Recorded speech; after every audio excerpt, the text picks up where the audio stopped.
Joker, Folie, Deux is out in theaters 5 years after the original film, which was a huge success. Director Todd Phillips is back, main star Joaquin Phoenix is back, joined by Lady Gaga and Brendan Gleeson.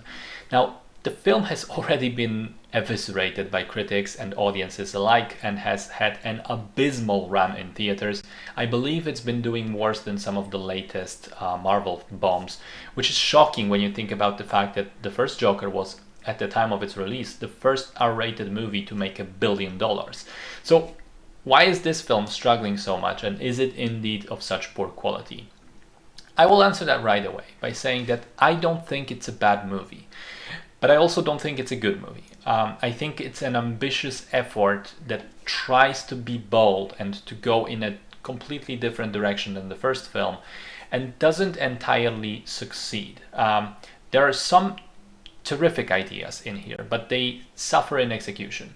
And yes, the rumors are true, the film is a musical. Apparently the idea for that came to Joaquin Phoenix in a dream. But it is a really fucking strange musical, which I think must have also been a contributing factor to the movie's poor showing. So the story takes place several weeks after the events of the first movie. Arthur is locked up in a mental institution where he awaits trial for the multiple murders he committed. And when inside, he meets a girl named Lee, who seems to be mad about him, and he quickly gets mad about her. And thus starts the sort of twisted love story. So I want to start with the musical angle. I said it's strange because it's not a straight musical in the sense that it doesn't have all the characters breaking into dance and song routines and bands playing and everyone participating in that. It's not like the movie has this heightened reality where that happens every other scene. It's used more as a device to show us the shared delusions, which comes from the title, of Arthur and Lee.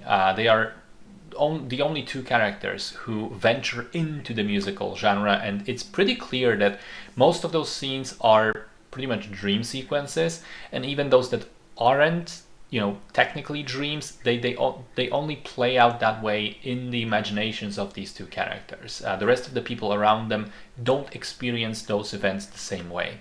And weirdly, that reminded me a bit of La La Land, where the songs are also used in a very specific way to take us a little bit into the fantasy land and the blossoming romance of the characters. But it doesn't work quite as well in Joker. First of all, I would say that the songs are not great. Most of them have lyrics that are super simple and heavy-handed and just feel like the movie is beating you on the head with its messages. There's a distinct lack of subtlety, but that applies to the rest of the movie as well, and really the first film too. Also, as much as I like Gaga's voice and admire her talent on display here, Phoenix's singing is just tiring. He uses his raspy, shitty, screamy Arthur voice, which I don't fully know if it was intentional to ground us in the film or he just can't do anything else, but the result is it just hurts your ears. And it can work as 1-2 scenes to make a point, but it just gets torturous as the movie goes on. At one point, whenever it would jump into the next fantasy song sequence again, I would just think, oh my god, another one?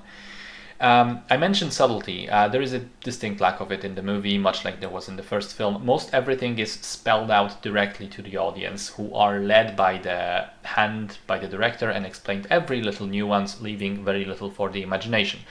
The worst offense to me was the ending scene of the film, which, slight spoilers, has the other inmate who approaches Arthur. I thought that, had that scene ended with just the physical act of what happens, it would have been perfectly understandable. But they just had to add 2 more things at the end to make sure we get what is happening here exactly. And weirdly enough, as much as everything is on display, I thought that the Lee character was weirdly undercooked in the end. We never learn what was her true motivation. Was she really in love with Joker and admired him? Or was she manipulating even that side of Arthur's personality and had some ulterior motives even on that level?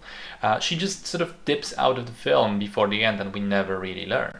I would also criticize the pacing, which is all over the place, and the movie is easily 40 minutes too long, clocking in at 2 hours 18 minutes. And I'd criticize the tone because I felt the movie really wants me to sympathize with Arthur, which sort of worked in the first one, where he was, he was a really pitiable character until a point, until he murders people in cold blood, until he becomes Joker, becomes unhinged. To me, that is a line that cannot really be crossed back, and once you've gone that way, there is no sympathy left from me. So all the terrible things happening to him really didn't move me this time around, because I was like, why should I feel bad for this guy? Now, to counterbalance this, there is some good stuff in the film. I liked Gaga in the role of Lee and her singing. I liked the camera work. There are multiple long take scenes which are done very, very well. I liked parts of the cinematography. The shots can sometimes be very evocative, even just the opening sequence with the umbrellas, which are black in one shot and then turn colorful in another. Very well done. I liked some of the underlying ideas of the film. I think making the movie in such a way as to be a complete takedown of Joker and the people who idolize him, having it be a sort of anticlimactic realization that there is no Joker, that it's just this pathetic little guy named Arthur. I think that is a solid commentary, both within the world of the film and in a more meta context, with the incels and the other nuts on the web sort of appropriating Joker from the first film as their symbol and idol. Phillips and Phoenix decidedly show these people a mirror. They say, look, this is who you choose to emulate. This is absolutely pathetic. You're not cool in any way. And I also like the immediate follow-up to that point. The idea that even with Arthur himself realizing all those things and sort of having regrets, it is too late for some of his followers. Joker has taken a life of his own, as foreshadowed by the opening animation sequence, and left him behind. And there are others to take on that mantle. There are people who are infected with this type of thinking and too far gone, which of course leads to them, in my opinion, magnificent shot of Arthur being chased by a man dressed in his Joker clothes across the street. Again, I do think that the ending goes about 2-3 steps too far in driving that particular point home, but because I thought that the point has already been made very well. But even with that, I still like that message. Interestingly, it's a bit of a parallel to the latest Batman film with Pattinson, where he realizes at the end that Riddler is his fan, that he's trying to be like him. So, as I said, there are some really sound ideas explored in the film. The problem is the execution. I think the movie is overall too messy, too unfocused, too blunt, and just sort of all over the place. And to be clear, I'm also not saying that the idea of making it a musical was the wrong choice. The idea is fine. It's just not executed as well as it could have been.